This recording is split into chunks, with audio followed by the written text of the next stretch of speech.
One of my favorite parts of shooting outdoors is finding a cool location to do it in. So for tonight's shoot, I'm revisiting this overpass that I shot at back in 2023. So I messaged my friends Kristen and Jesse and we were all set. Now the location itself is pretty simple. It's just a bridge going over the freeway, but the view at sunset into blue hour is great. So I'm hoping to get some shots where I can really push those colors. I also wanted to try out something a little bit different for this shoot. It's called a double exposure, and it's pretty much where you get two shots in the same frame. Something like this. It's a technique that I've done before, but this time I want to do it in a different way. But we'll get back to that later when I'm actually shooting that shot. And look up into the camera. Hell yeah.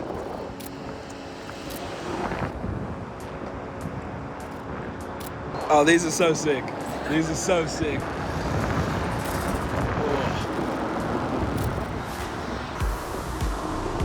Oh. So let's actually do the sitting. And then, yeah, that way. Pretty much where I was. And look towards me. Yep. Hell yeah. Back to it. Hell yeah.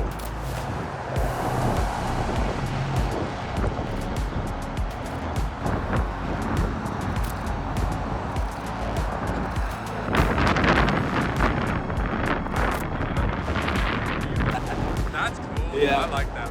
I really like just the subtleness of this. Looking super light.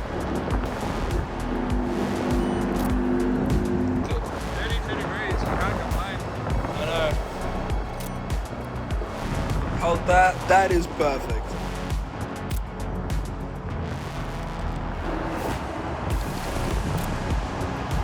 Because then you're like 45 angles.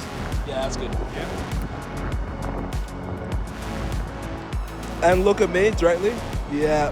Hold that. That's sick. Yeah. Only That's because dope. yours had no filter on. And I really liked your shots. Far out. I forgot my filters. 3, 2, 1. Oh, that looks dope. Yeah. The lights are even picking up. Let's feel the just sitting.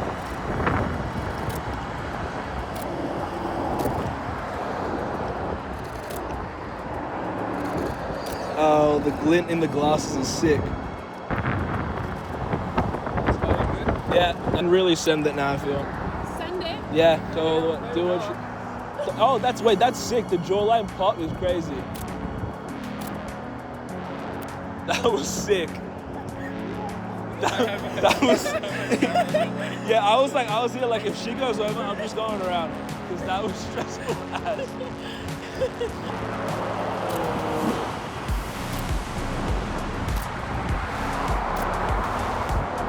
Alright, we're done with the shoot, so now it's time to hop into this edit. So I want to show you how I edit two specific photos here. We're going to start off with this photo, and I'm straight away going to use my blue-red Cinestill preset. And I'm going to start off here in the color wheels first of all. I want to bring the shadows a bit more to the blue, and then the mid-tones I'm going to bring up to about here, and then I'm going to drop the highlights around here. Reason for this is that I want the background to be a bit less blue, but to still have that cold feeling in it. I'm also going to go back to the shadows and drop the shadow luminance to about 5. And see the difference that makes immediately. Moving up to the basics tab, I'm going to bring the clarity to around 2, and then I'm going to bring up the exposure just a touch. I'm then going to drop the luminance of the reds a little bit, and also drop the saturation of the reds and the oranges so that the color isn't as overblown and as prominent. I'm going to drop the luminance of the reds and the oranges a little bit more as well, just to compensate for that. And then I might bring up the orange saturation just a little bit as well. Then I'm going to come down to the calibration and just drop the red saturation a little bit, maybe just down to 15 instead of 20. And drop the hue as well, a touch to 20, actually 23. And then up here in the HSL, I'm going to boost the orange saturation a bit and then drop the orange hue a little bit. Might bring up that orange saturation just a little bit more. And then we'll drop the luminance of both the red and the orange to -5. Then I'm going to come up to the curves and then just drop this middle point a little bit. Just going to play around with it. I think I like it around there. And then I'm going to come back up to the basics and then just drop the highlights to around -7, just to make everything feel a little bit more muted.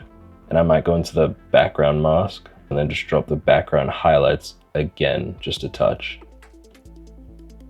Somewhere around there is good. And one last thing, I'm going down to the details tab and I'm just gonna make the detail 50 and then the masking 50 and the sharpening 100. And here's our before and our after. Not too many crazy adjustments because I tend to use my presets as a base layer and then I make minor changes from there. And then that's the final shot. Now onto the second photo. So my idea for this double exposure is simple. I shot this one a few months back and I wanted to sort of recreate but improve on it a little bit. So the idea that I have is to have half of Kristen's face lit up and the other half in the shadow. In that shadow section, I want to put slow shutter photos of the traffic going past and hopefully it'll create a really cool effect. So we've got our base shot here and I've copied over the edits from the first shot that we did and I've added a mask around the shadow of the face because that's where I want to drop in that second photo. So we've got a few shots to work with as our second overlay shot. We've got this one right here, and then these final two. Not sure if I'm too happy with those final two, but we'll see how they fit into the frame. Now that we've got all of them edited, let's move over into Photoshop. The first thing I'm gonna do is duplicate the layer by hitting Ctrl J, and then I'm gonna go over to this shot and duplicate it as well, because I think this is probably my favorite shot out of all the secondary layers. So I'm going to drag on this layer onto this shot and position it there. Then I'm going to drop the opacity to around, let's do 40% just so we can see it. Okay, and we can kind of see what it looks like and I'm actually really happy with it because it's kind of turning out exactly how I had envisioned in my head, which is a really good thing because I had no idea if it would work when I was putting this together. Just gonna start by using the eraser tool to just bring back the base layer shot. And then I'll bring up the opacity as well just to see how it's looking from time to time. I'm gonna resize it as well just so that it fits within the shadow of Kristen's hair here.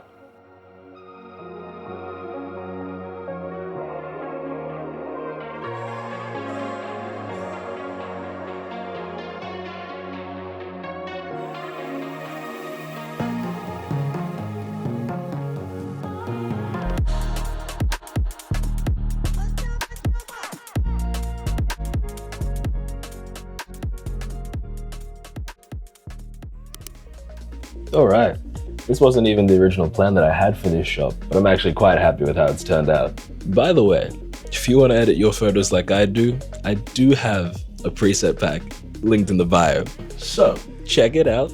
If you do, let me know what you think. I'll see you in the next one.